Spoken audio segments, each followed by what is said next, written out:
struggle in. I know it's an earlier tasting time than normal, so if people pop in a little bit later, look at that, one already. So I'll let people in as they come, but officially welcome everyone to what has been kind of a fortnight of Deutschland drams. We had Vincent from Liquid Treasures on 2 weeks ago, I think, and now we're delving into some super tasty malt barn this week. I feel very spoiled. I have a soft spot for German indie bottlers and Italian ones as well. But I am very, very thrilled to be joined by Martin from Maltbarn. And somewhere lurking in the Zoom is Ben Mitchell, the man who helped make this tasting happen tonight. He's the distributor for Australia. And I'm super glad that he loves the brand as much as I do and has made it possible for us to get our hands on down here. And obviously, the reason for the season. The whiskey that is most exciting on the lineup is the Australian exclusive that we've got tonight. But I'm getting ahead of myself. I'll quickly go through housekeeping, then hand it over. Virtual tasting housekeeping video is always in the Zoom link email for you guys. Goes over the basic pointers of 6 glasses if you have them. Don't worry if you don't. The most important one note that I have being don't drink and drive, please. We encourage responsible drinking. If you haven't had the chance to watch it, it's always up on our YouTube channel, along with all recordings of our virtual tastings, including this one at some point. We'd love to see your tasting notes and questions in the chat. Please pop them in. I'll try and get as many answers as I can. And I'm going to quickly go through the tasting order verbally for people at home. So whiskey number 1 is the Glenlossie 29-year-old. Of course, I started with the oldest. Number 2 is the Glen Moray 21-year-old. Number 3 is the Glen Mosset or Benromach. Number 4 is the Oz exclusive Secret Orkney. 5 is the Port Charlotte 22-year-old. And number 6 is the Islay Malt 24-year-old. So I think that's it for me in terms of the housekeeping and the formalities. And yeah, like I said, in classic me fashion, I've put the oldest whiskey from probably one of my favorite Diageo distilleries at the top of the list. So if it doesn't get any love or votes in the poll, you're all dead to me. But let's dive into the Glenlossie while Martin tells us a little bit, I think just a brief background on Malt Barn and then probably a bit about how he even got his hands on a cask of what I think is probably the oldest Glenlossie I've ever seen. But yeah, take it away, Martin. Yeah, hello.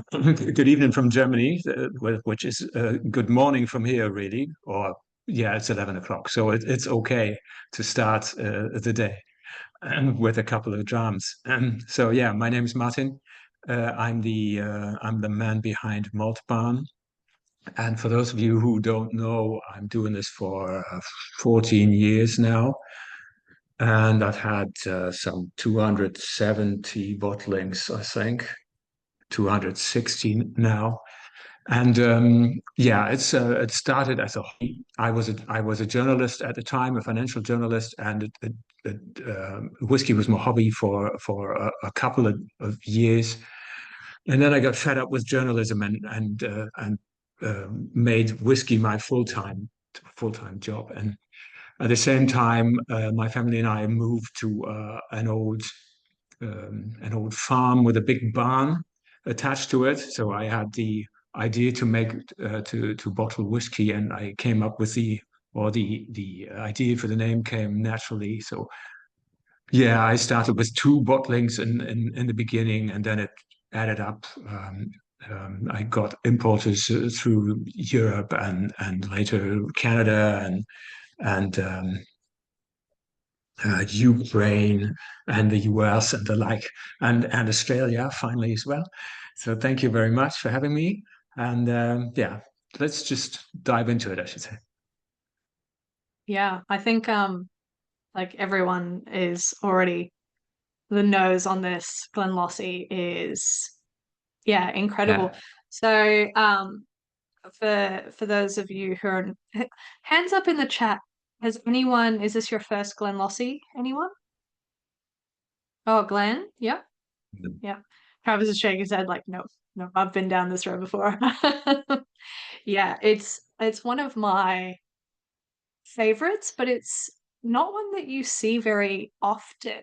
Like, was it kind of hard to get your hands on this cask, or is it something that you always come across? Glenlossie is not that it's not that rare at the moment. You can get casks, but you can only get something like 5-year-old, 10-year-old, the usual stuff, and then it's widely available. The older casks are impossible to get now. I bought these a couple of years ago. I had a 92 and a 95 and a 97, and these are impossible to get now. Or if you could come near to any of these ages, or these casks are so expensive now that you can't buy them anymore. Uh, even if you can get something, then I haven't seen any Glenlossie, but if you can get, old Balmenach or whatever, it's just ridiculous. So you can't really buy these anymore. And these old Glenlossies, I think they're all very nice. It's one of those distilleries that ages quite well, I think, and as long as you have them in refill, they come up with a very beautiful fruity note and a nice sort of multi-layering taste. I liked all of these three. I can't say which one was my favorite really. Yeah, I think we were talking before because yeah, I was just like, how on earth this is like the oldest one. But it's one of those whiskeys, every time I've had it, when I've had a Glenlossie that's like 20 years or older, it just gets prettier. It's a really pretty whiskey. And like it makes me curious. So I believe Glenlossie goes into the Johnny Walker blends. I think it's one of kind of the fruity notes for Mhm. the Johnny Walker blends. Um, and it kind of makes me wonder what age they're putting it in the blends at, if there's either really young whiskey or really old whiskey that's being indie bottled from the distillery. Um, yeah, I'm kind of super curious to see how they treat it for their blends, but yeah, this is so I'm lovely. I'm pretty sure. I'm pretty sure they only use young stuff for their blends, except when they have, you know, when the blend is very old. When they say 30 years or 25, then they use the old stuff. Otherwise, they won't use any older casks because that's just too expensive. But Yeah, it can be. Ben had a cask sample of a younger Glenlossie now, so that it can be attractive. But the multi-layering, the broader things, of course, come with age. You don't have that in a 10-year-old or 12-year-old. yeah, 100%. I feel like Glenlossie doesn't get like dusty or malty. It still retains a lot of like the floral and fruity notes um Mhm. throughout its life. Or just some of the tasting notes. Glen's getting fresh pear. On the nose, Michael, the nose is sublime. Yeah, very elegant. Palette matches the nose so well. Yeah, it does. Beautiful orchard fruits, grassy heather, light honey.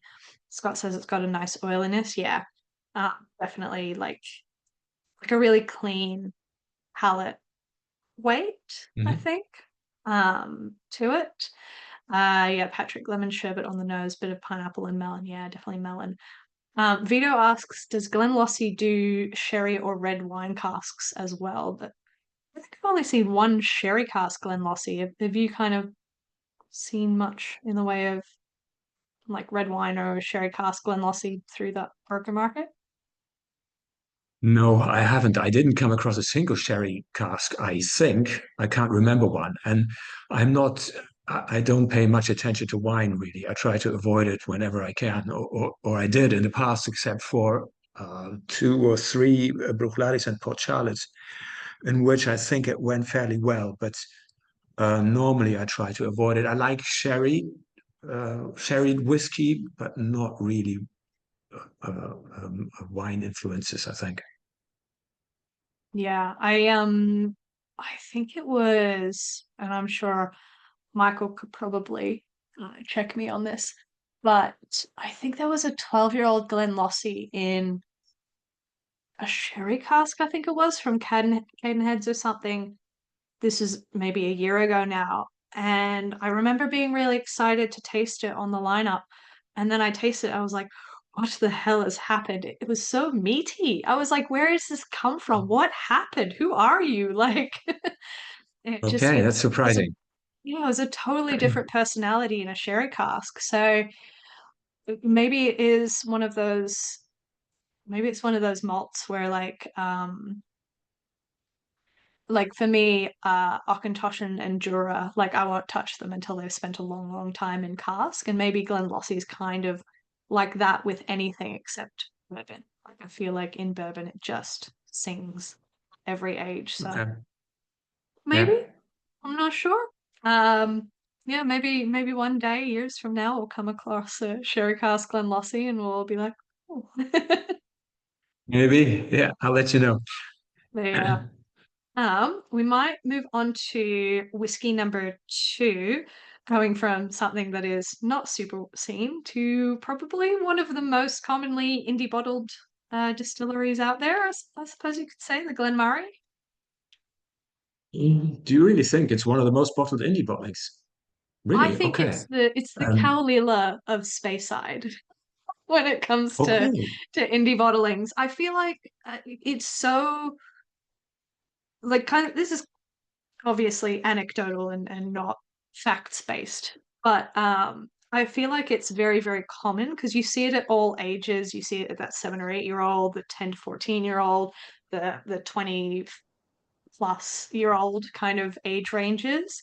Yeah, Scott's saying as well, there's a lot of SMWS bottlings of it. And honestly, with some of the old, particularly the old Glenmorrays from S&WS, I'm always like, yep, that's guaranteed to be phenomenal. But the distillery itself as well, they operate 24/7 outside of 2 weeks where they close for Hmm. like holidays. So they're producing a lot of whiskey, and I feel like they have a lot, and it's fairly there's a lot of variety to it, I suppose. You get it in all different cask types, and then they do Yeah, that's peated true. malt as well. So yeah, I feel like it's Okay. one that I see a lot.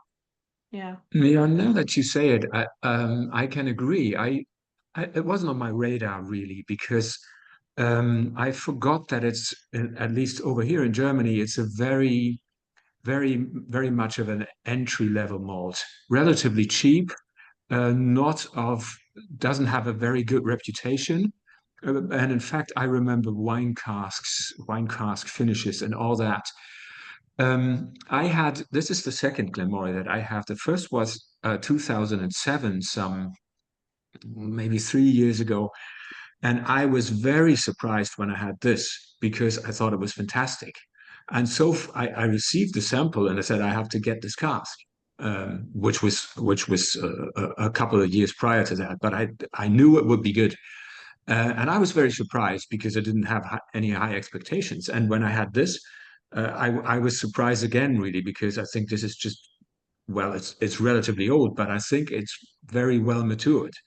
It's everything you would expect from a speed cider in my so yeah.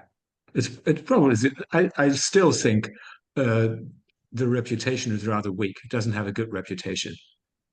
So yeah, I'm always happy when I can come up with something, against people's expectations, maybe. Yeah, no, I would completely agree with that. I think a lot of that kind of comes down to this is me getting a little bit kind of philosophical. I think it comes down to their kind of marketing and the way that they've entered a lot of spirits markets. So Glenmoray doesn't really have a positive name here in Australia because I think they've got a contract to be the cheapest Scottish single malt age statement at Dan Murphy's. Okay. So Yeah. because it's cheap, so people think it must be terrible, but it's not. I wouldn't go for the wine cask ones, and in saying that, I have a Marsala handfill from the distillery, but like the core age statement ones of Glenmoray are just such great bang for buck whiskies, Mhm. but because of Mhm. that kind of association with being cheap, people think that it must not actually be that good. So I feel like, and obviously chime in the comments if you guys kind of like if you see an indie bottling of Glenmoray, you're like, yeah, that's like a definite consideration. Yes, that's a, you know, I feel like in bottlings, it's hard to go wrong with Glen Moray, and it's just the core range that gets underloved and undervalued by how their kind of pricing structure goes. I will say it was one of my husband's favorite distilleries that we visited in Scotland last year. Like 10 out of 10, would recommend a tour. It's beautiful. And they've got like a lot of like historic knickknacks, like old, devices that the distillery workers would use to steal whiskey. So yeah, it's Martin, this was quite popular this at the Limburg Fair, correct? In Germany? Do you have? This one. Yeah. Yeah. Actually, people were rather hesitant, but because of the expectations they have, but when I gave it to them, or when I said try this, yeah, they were very satisfied. Yeah, but that was normally people go for the Longmorns or whatever, and not for the Glen Morays. Yeah, yeah. The sorry, I might have cut out before, but Martin, no, can you no. talk a little about the labels as well on this range? So Yeah, if this you're is because I am the boss, I can do pretty much whatever I want. And this is this is, yeah, another one of my crazy ideas, really. When I don't listen to music that much anymore, but when I was younger, I listened to music all the time, and I had a fable um, for uh, indie rock or punk rock. As you can see now, I mean, the one pretty much in the middle of the Port Charlotte is an old Bad Brains label, which is really very much American hardcore punk with some reggae thrown in. Pretty adventurous, really. And one of my favorite records is London Calling by The Clash on the very right, which actually used to be a an Elvis Presley cover.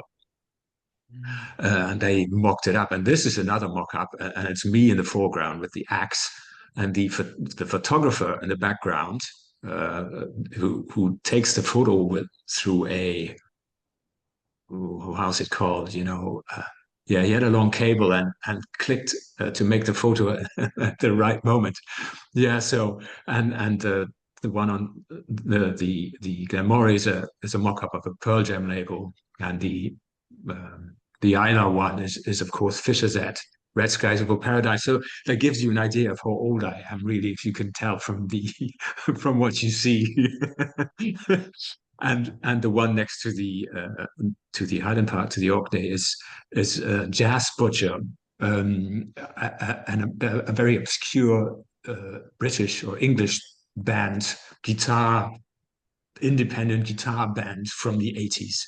Very obscure, nobody knows it. Yeah, but that was good fun, and sometimes very difficult to come up with these.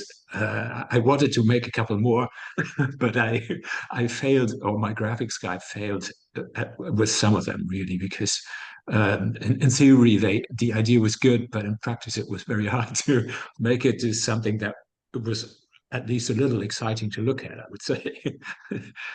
Yeah, No, so I think they look great. I think there's nothing better than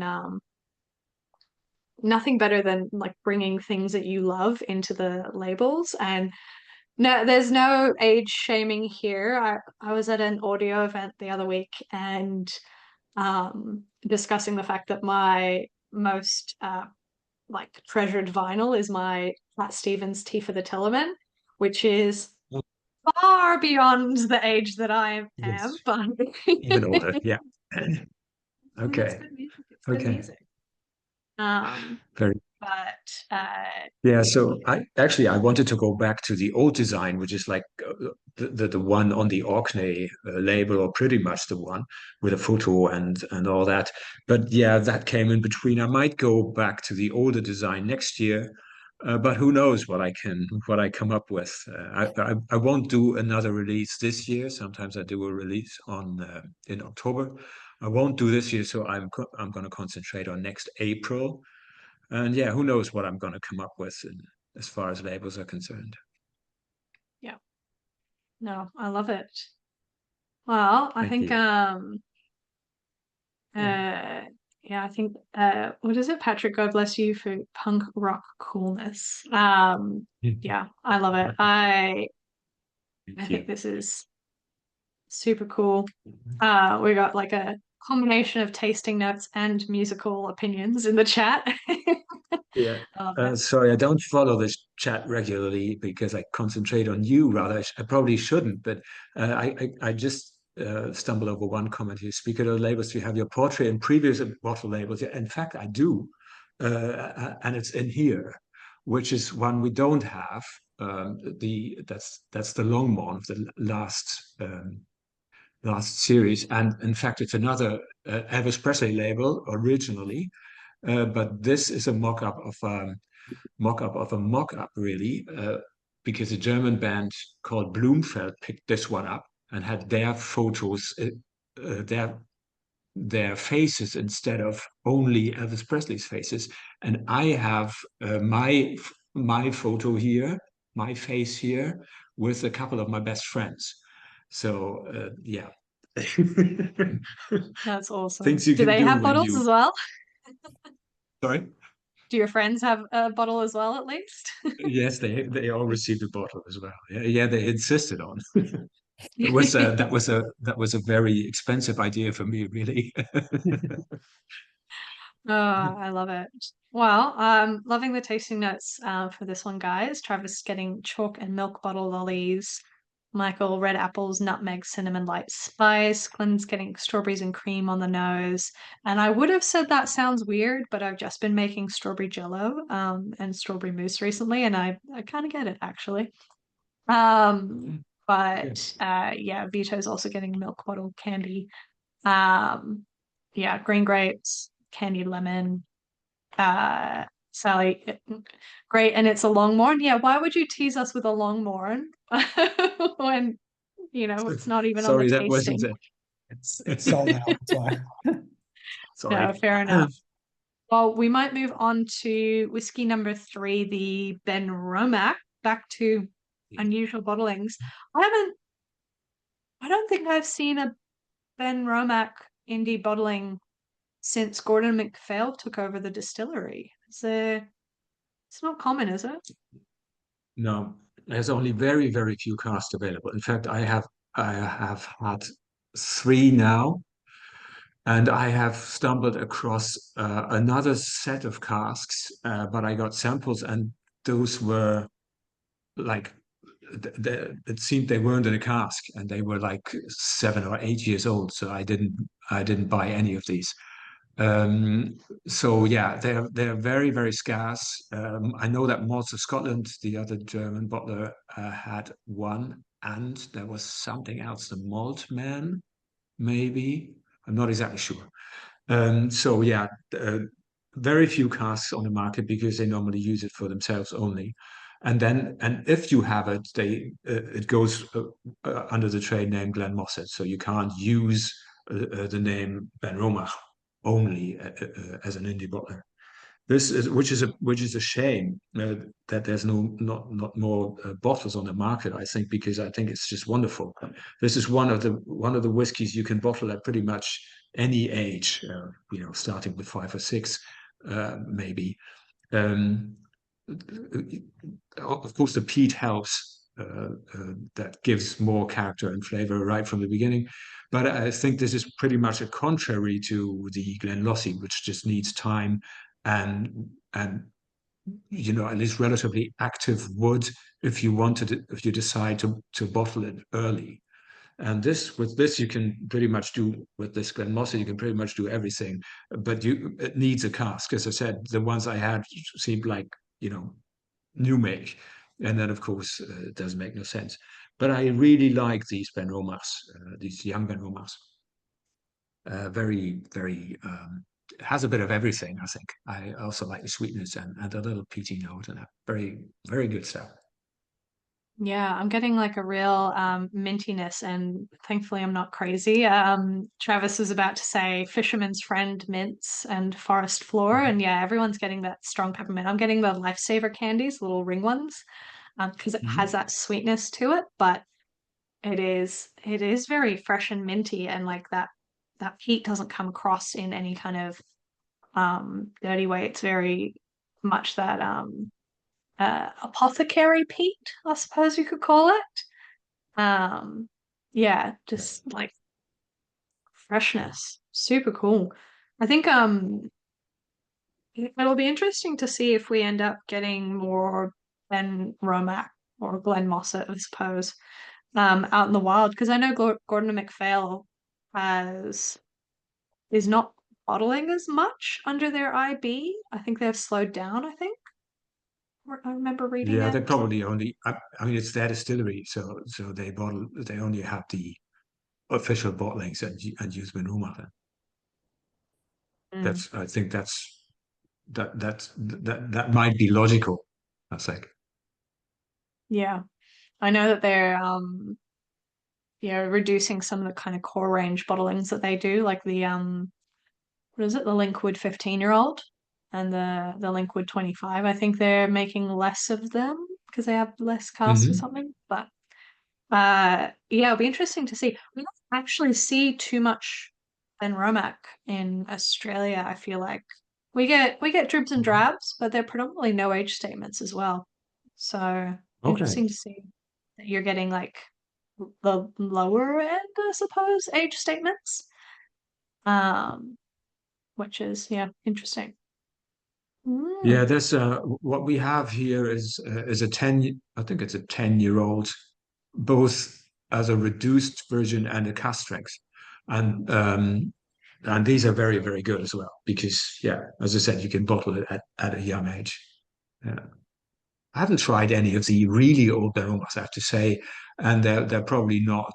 They don't say anything about the new distillery because they whatever they change, they might have changed a lot. I can't say. Yeah, it'd be really interesting to see if they do move towards older age statements as time goes on, I Hmm. suppose. They're kind of like the Benromach's kind of the revamp of old to new distilleries, I suppose you could say. Like yeah, these distilleries that are being bought up and revamped and revitalized uh Yeah. by new companies. I just read the other day actually that Rosebank Distillery, which has recently reopened, is already kind of they're limiting their opening hours and they're laying off some staff because they just didn't get the Yeah. traction that they anticipated. So um, Yeah. yeah, it's interesting to see. I feel like Benromach's flown under the radar a lot. So mm, Yeah. I've been there last year. I visited the distillery last year, and there was quite some traffic there. But then again, it was a holiday season, so that doesn't probably say very much. But it was worth a visit. It was a nice place. But then again, yeah, it's so many distilleries now that people probably don't know where to go, or there's only so many people who can come and visit. yeah, exactly. You end up kind of like getting a bit overwhelmed with options and stuff, and they tend Hmm. to book out quite quickly. So Yeah. yeah. I will say, yeah, I did do a very last minute booking for a distillery on my recent visit, and they still had space. So I was just like, in the peak season Okay. of summer. So don't know. It'll Okay. be curious to see. But yeah, Michael, love the forest floor light peatiness on the palate. Yeah, do you know what the peat level is on this one? Kind of a No, I don't. No, sorry. no, that's all right. I know they do a couple of different options, like a light peat and then a heavier Can't peat. tell. Hmm. I wish they'd do more Sassicaia. They used to have a Sassicaia cask finish in the core range, and then they eliminated that, I Hmm. believe. And I'm devastated. Probably got too Uh, expensive. huh? Sassicaia, Probably, yeah. probably got too expensive. Yes. Well, Ben, with the wines and stuff, you know more than I do, but yeah, it's like a $200 a bottle wine. No, no, I saw two people buy like big bottles of Sassicaia, two of them recently, couple vintages back, and they were $3,000 for two bottles. So Oh my God. Yeah, that makes sense then. yeah, the price is ridiculous. I was like, how much? I'm like, Yeah, I'm always kind of curious about like how many wine styles don't get used in casks because of how expensive they are. So, yeah, interesting. Wow, Well, that's I tough. will, I don't know, but also to just drop that much money on a bottle of wine or a few bottles of wine is, you know, the dream, I suppose, to have that money readily available. So, but something that will not cost that much money, not as much as that, and kind of the reason why I mean, look, we would have had Martin on to talk about the new release of whiskies anyway because we absolutely love malt barn whiskies. But this very exciting Australian exclusive made it perfectly timely to have him on to chat about it. So yeah, we'll move on to whiskey number 4, the Secret Orkney, which is obviously not a secret. It's we have to say it, but like it's Highland Park. We all Yeah, know it's Highland who Park. knows? Who knows how you many don't of know these are that. Scapa? You Could be can't Scappa. say. It could be Scappa, is it? It could be Scapa, yeah. Very well. Every tasting I've done, did a tasting in Melbourne and Sydney, everyone tried to get me to say what it was. I didn't say it. I didn't say what that distillery, but Martin said it straight away. So I kind of I was chatting to someone recently and uh they oh from Scotland, which was a bit of an odd one, I think. I think they were from Scotland and yeah, they were like, yeah, Highland Park's the only distillery on Orkney. And I was like, no. I like completely forgot about Scappa for like a brief second. But yeah, this is like, no, there's another one. We just don't talk about that one. And there's a third one now as well, Yeah. Yeah, exactly. but Well, Exactly. I think it's like 3 years old, so you're not going to get an 18-year-old spirit from them. no, bring back Stromness Distillery. Why not revitalize that? You know. But yeah, super, super cool. So tell us a bit, I suppose, like Ben, were you like fundamental in selecting this cask or how Um, did the process go? I remember the last meeting that we had, I say the last virtual that we had with the whiskey list. Like we all finished up, and I think it was Emma, Ollie, and myself and Martin. And I was like, "Oh, any chance of getting like a single barrel for Australia?" And Martin's like, "Oh yeah, we're here to get something like that." And I asked him for kind of a rough kind of number of bottles, an idea, and he got back to me with a couple of samples and sent them over, and then we tried them from there. And the other one was good, but this just stood out straight away, and I was showed it to Ollie and Chris and Heath uh, at like a tasting kind of thing. And I got them to taste it quickly because they were all going to get very drunk quickly because they were about to start drinking Islay whiskey. So I was like, well, got to get that Highland Park in first. And they all loved it. And I was like, oh, if they didn't take it, I probably would have taken it anyway for Australia and just bottled it as like an old mate. So one of the things that I kind of do for Moreish. But yeah, they loved it and they decided to take it. So yeah. Yeah, I'm super glad about that. The nose alone, I think, yeah, Patrick said funky nose. It kind of this might be me again sounding crazy. It's got this kind of like cheesecake, like you know that sweet, creamy, but slightly cheesy, funky kind of thing on the nose to it. Um, which is super, super cool. Yeah, Patrick is also saying the wonderfully funky brie cheese. Yeah. Vito dessert in a dram. And then yeah, Travis, vanilla fudge, peanut brittle on the nose, touch of golden syrup. Yeah. It's got a lot of like lovely Lovely Like spiciness gym to it socks on the and so palate. good. Huh? Sorry. Like gym Good gym socks and so socks. good. It's not bad. Yeah. I it always sounds weird when you're like that you say the first thing that comes to your mind when you're tasting a whiskey and you're like with other people or in public and you're just like, oh, did I really say that? And it's things like, sweaty gym socks, permanent markers, and they're like, so you hate it? It's like, no, I love it. Like Yeah. The same as disconnect. if you say something like, "Oh, there's lots of ash tree notes or something, or Yeah. ashtray notes," and they say, and everybody says, "Well, what is it that bad?" And you say, "No, it's great." Yeah. Yes. Yeah. I once had a Laphroaig that smelled like strawberry Nesquik powder.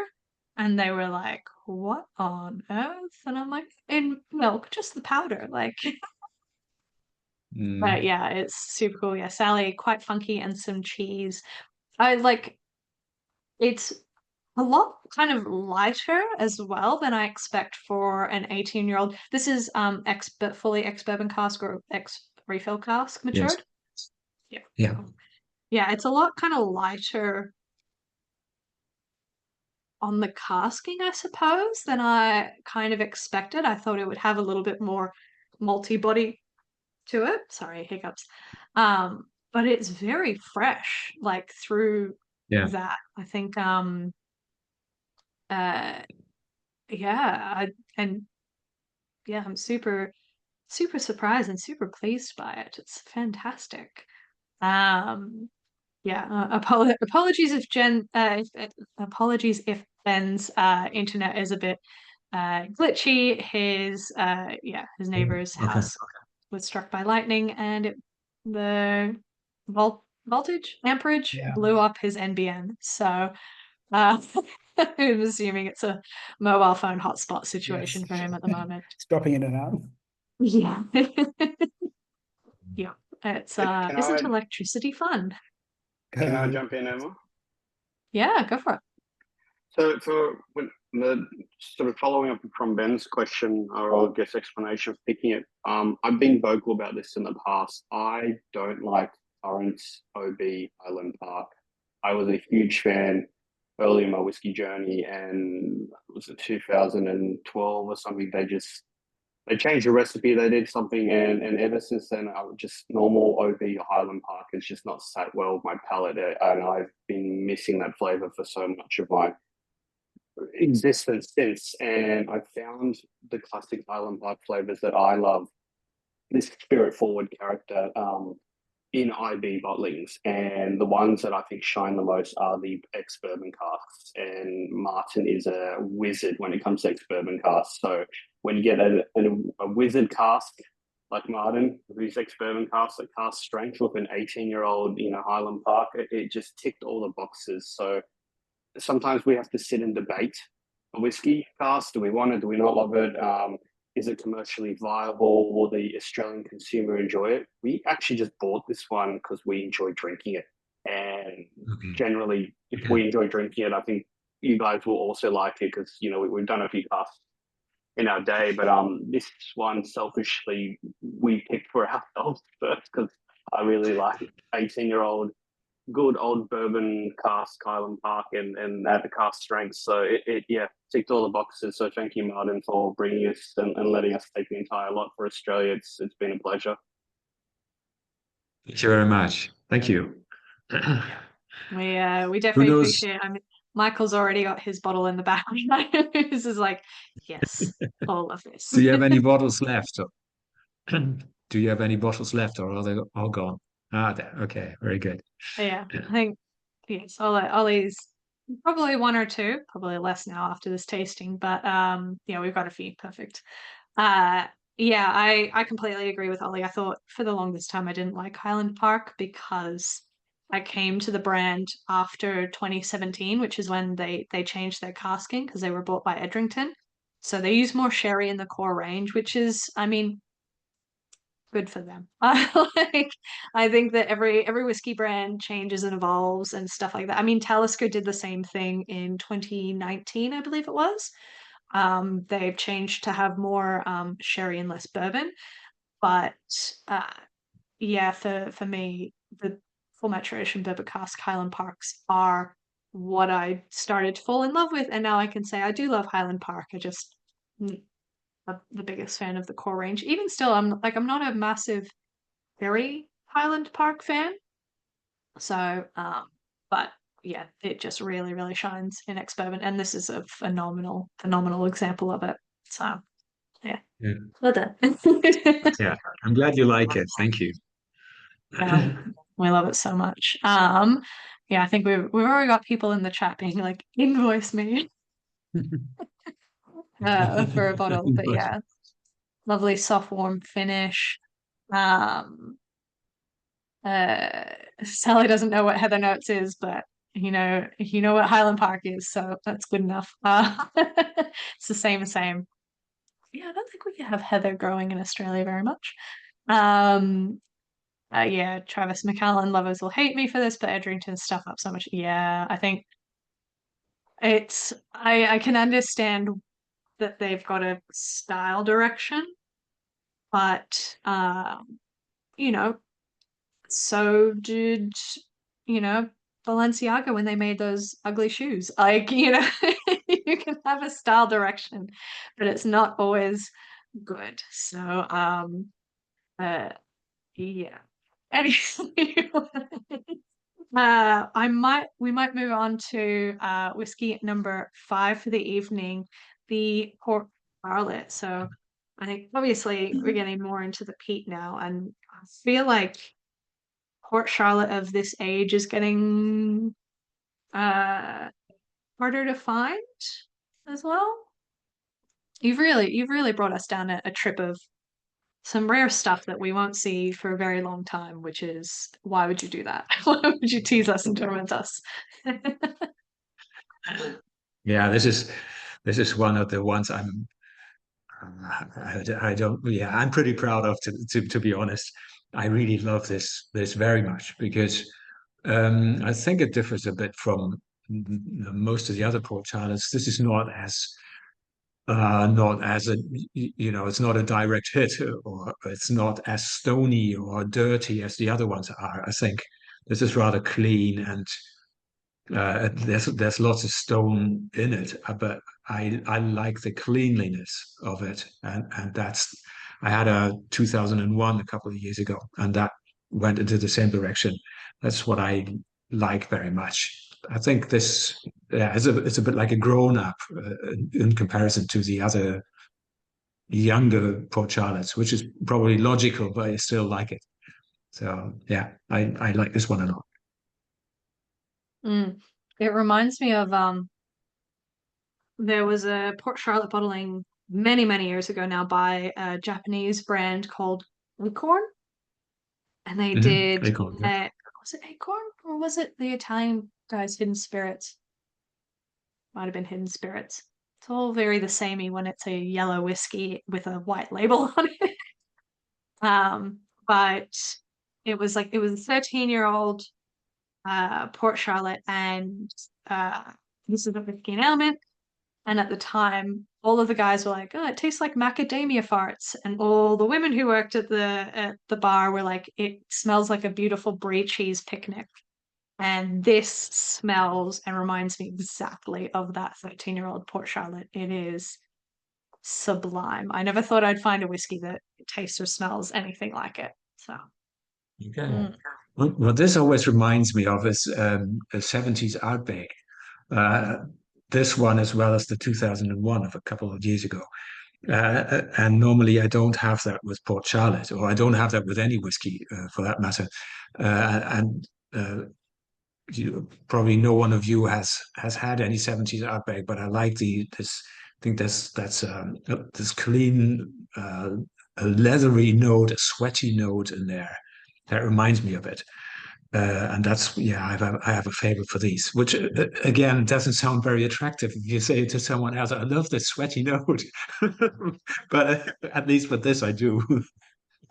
yeah, this is like no one's like, give me a bottle of that pit sweat whiskey. Like Exactly. no one's out there asking for that. Unless they're a true whiskey person. But yeah, Yeah. Sally says the old 17-year-old Ardbeg. Yeah. Mhm. Very, very Okay. much that actually. I've got some of the new 17-year-old Ardbeg. I should try it side by side. But yeah, Okay. Glenn says I green like olive brine. Travis is getting stinky cheese, fatty bacon. Yeah, I always get particularly on bourbon cask, well, actually more on sherry cask, I always get pork fat on Port Charlotte's, that really like Mhm. high note fatty quality to it. Yeah, it's also getting campfire smoke, slightest hint of citrus on the nose. Yeah, a bit of lime peel. Super, super cool. Um, yeah, so like it's one of those whiskeys you could just smell it for like an hour and just find new Yeah. things, and it's so Yeah. so perfumed. Um, Ben asks a great question. I'm sure because he wants more in the future. Is it hard to get your hands on Port Charlotte casks? It is possible from time to time, but they are so expensive. And you can't get any of these 2001, 2002, 2003. These are impossible to get now. You can get something like 2010 or 12. Uh, but yeah, then you end up with, I don't know, not that price, but too expensive for that age, really. I mean, this one is too expensive for its age as well. And I understand that, but the other ones are, yeah, you can get them, but the question is whether you should do it or whether the risk is too high. Yeah, for sure. And I imagine as Actually, well, I like, hmm? when did I purchase this barrel? I think I purchased it in 2017. Um, Maybe 2018. I think it was 2017, and it was from someone who worked at the distillery. I don't think 2001 and 2002 have ever been on the market. At least I have never seen these on lists by brokers or anything. 2000, I'm pretty sure I have seen a 2003 a while back, but 2001 and 2002 I've never seen. And yeah, these I bought these at a distillery, and they were very, very happy how much money they made with it. And I am very, very happy that I could sell it for more money now. But they were very expensive at the time when I bought them. Everyone thought I was crazy. But yeah, yeah, I saw the potential, and I was right with at least with this one. Yeah, that's Yeah. like, so, quick maths in my head, 8 years almost of, that foresight is incredible. Yeah. Um, I'm in love with this whiskey. Well, why would you bring this whiskey across my palate when I'm so broke from a recent trip? But yeah, it's so beautiful. I think we've seen like maybe Ollie can probably confirm if we've seen like I think this was saw 2001 from Angus. I think he did a 2001. But yeah. Yeah, part of his Islay sponge series from memory. Um, there's a Yeah. few 25-year-old Port Charlotte starting to come online, but quite a few of them I've tasted are a bit overcooked. Age isn't always better. I don't know what's going on. It's something to take a little bit of caution with. With Port Charlotte, I haven't seen that with the older laddies themselves, but yeah, it's just food for thought. Yeah. 100%. Mm. Oh, that one will be that one will be for savoring later. I'll probably revisit that one over and over again throughout the week. Maybe if the team in Adelaide are lucky, I'll bring it with me. Glenn's already got his own, but maybe I'll share it with Scott. How is the Port Charlotte? My kits in the warehouse. I completely forgot to bring it home after packing them and everything. So people I'm enjoying it. uh I'm regretting spending so much money on my trip so that I can justify affording a bottle of this. So yeah, I would get that kit. The Smart. at the tasting at whiskey sorry, at Elysian in Melbourne, the Port Charlotte was the favorite on the day. Yeah. Yeah. kind of it's very classical. I don't know, I think it's very classical Port Charlotte. The descriptors I used was it walks into a room and stands there, and everyone looks at it and goes, "I'm a Port Charlotte," and everyone goes, "Yeah, he is. It's not wrong." It's just like it's clearly very much like a really good, elegant, well-made Port Charlotte. Yeah, it is like, yeah, like you said, it's very classic. The cheesy note to it, I think, is so bang on for what Port Charlotte is. Yeah, I think it's spectacular. We unfortunately have to move on to the last whiskey of the tasting, which I'm sure will be equally as delicious. However, I can kind of see where the poll is going to go already from that last whiskey. But I'm excited to try this sherry cask Laphroaig. Obviously on the label it says Islay malt because we can't technically say Laphroaig, but um, we all know.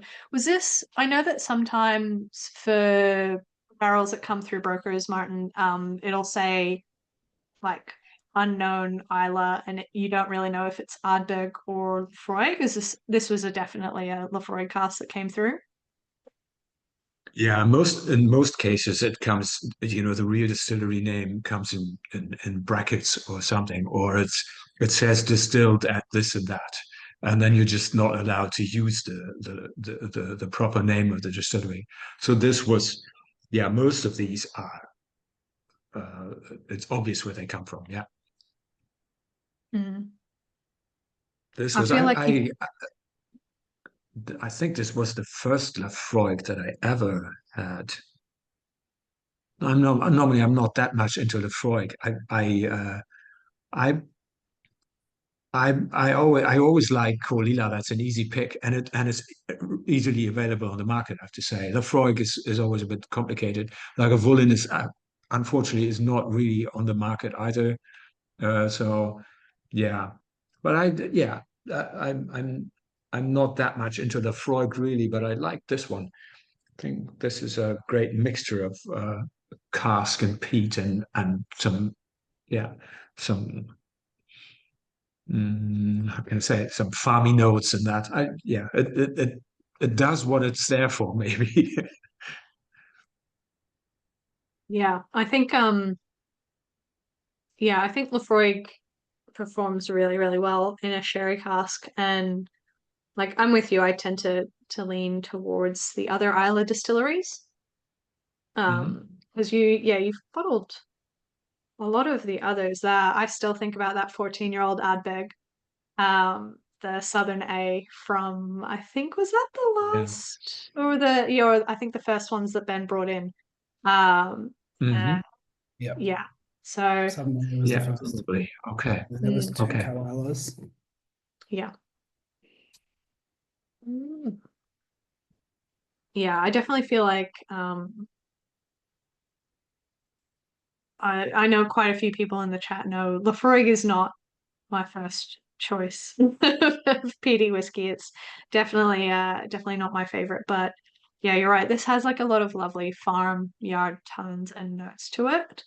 That really like quite round it out. So I'm curious to see what the Laphroaig heads in this hat think about it. So mm. Travis says quite subtle on the nose for a Laphroaig, or maybe it's just after the Port Charlotte. Yeah, maybe. I don't know. I think there's a bit of ABV difference, but I think I put the Laphroaig last because of the sherry cask. So uh yeah, super interesting. Michael would have put this before the Port Charlotte. Well, I didn't. Yes, I did think it would be a lot peatier. It's always kind of hard to tell without tasting them first myself, but I always like to taste through at the same time as you guys and experience them at the same time as you guys. Um, but yeah, it's very delicate, like surprisingly delicate for a Laphroaig. Yeah, I Mm, like it. yeah. So I imagine as well, like Laphroaig is not going to be a whiskey that we find in malt barn bottlings very often into the future, maybe. No, no, I don't think so. No, but yeah, I'd um, I'd love to bring some more Bourbon, but Bourbon is very, very hard to get. So yeah, yeah, Yeah. it's getting more and more difficult with Islay, really. Um, we Yeah, will I think see. all of them kind of, I mean, out. Even is Kalila still just continuously available, or are we starting to see like all of them? It's getting harder as well. There's not much Kalila on the market, and if there is, it's very young. So yeah, something like 14, 16, 18 years. That's a problem now. Yeah. Yeah. You can get new make at the moment from different distilleries, different Islay distilleries. But of course, that's not interesting for me really because I wouldn't want to bottle anything at I don't know 4 years or 5 years or something. With exceptions like the Glen Mosset was still very young as well, but you can't count on that really. If you say, "Why they have to be ready by that age," then it's a risky game. So Yeah, I yeah, imagine as well, like buying, obviously you can speak more to this, the kind of structure, cost and whatnot of buying new make spirit versus aged stock is just not really there. Like the time that it would take is just not worth it in the long run.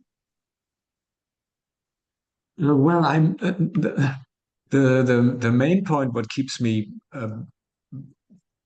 from buying it is my age really. I'm 57 now. And even if I'm going to do it another 10 years, then the new make would only be 10 years, which is probably not the optimum for me. So yeah, that keeps me from buying it. Um, so if I can get older whiskey at decent prices, then I would, yeah, I definitely prefer these, really. Yeah, fair enough. Yeah, it's yeah, imagine it's hard as well for like smaller indie bottlers. Like I know that the SMWS has pretty much moved predominantly towards buying new make spirit and maturing their own stocks now for their releases, but it's tricky out there. Distilleries are making Yes, it less and is. less, and it's super hard. But thank you for putting together this incredible selection of whiskies for us.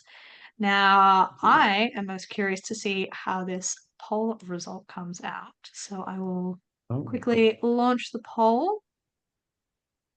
Don't pick anything that's sold out. Don't pick anything. That's all that. Yeah, that's fair. Speaking of, so uh we have three of the whiskies from tonight available. Sadly, I don't have a portal or pricing for them, but if you email Ollie at oliver@theWhiskylist.com.au, yes, I can type his email fast. But if you send Ollie an email with an inquiry, he can let you know all of those details. The three whiskies that we have available tonight are the Glen Moray, the Islay Malt, and if I get my way, I will be buying all of the Port Charlotte that we have. But yes, so the Glen Moray, the Islay Malt, and the Port Charlotte are available. It's typically like the inverse of what we normally have. We're normally sold out of the Islay whiskies so far. Yeah, But I yeah, can chat a little bit. So the things like the Glen Moray, the Laphroaig, there's a couple of bottles here. All the rest and everything else will be coming from Scotland. Sorry, from Germany.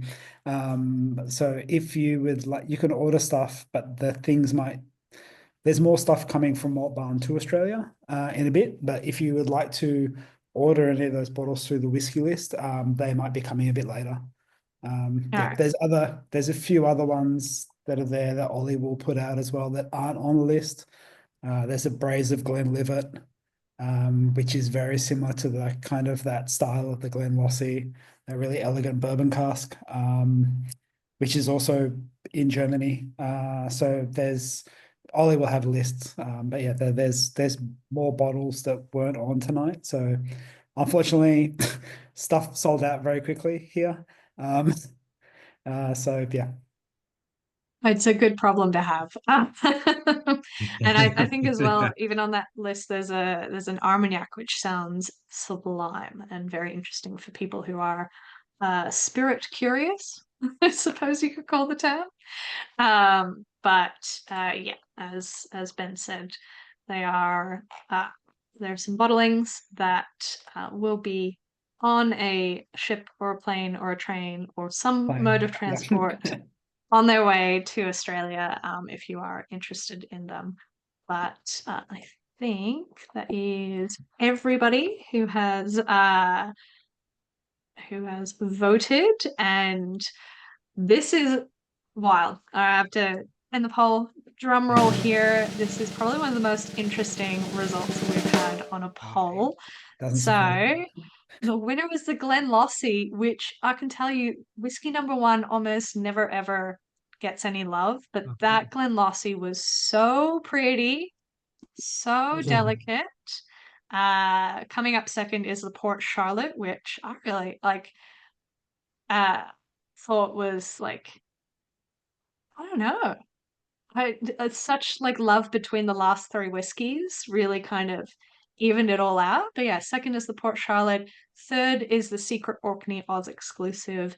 Number four is the Islay Malt, and then unloved the Glen Moray and the Benromach. I think when you are in competition with old, cool, interesting whiskeys, it is kind of hard to stand out as a young Benromach or as a very classic style Glen Moray. Patrick accusing me of manipulating the results.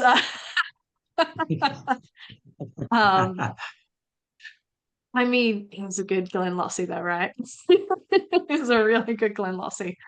You probably already forgot, but yes, that I said it, but yes, absolutely spectacular.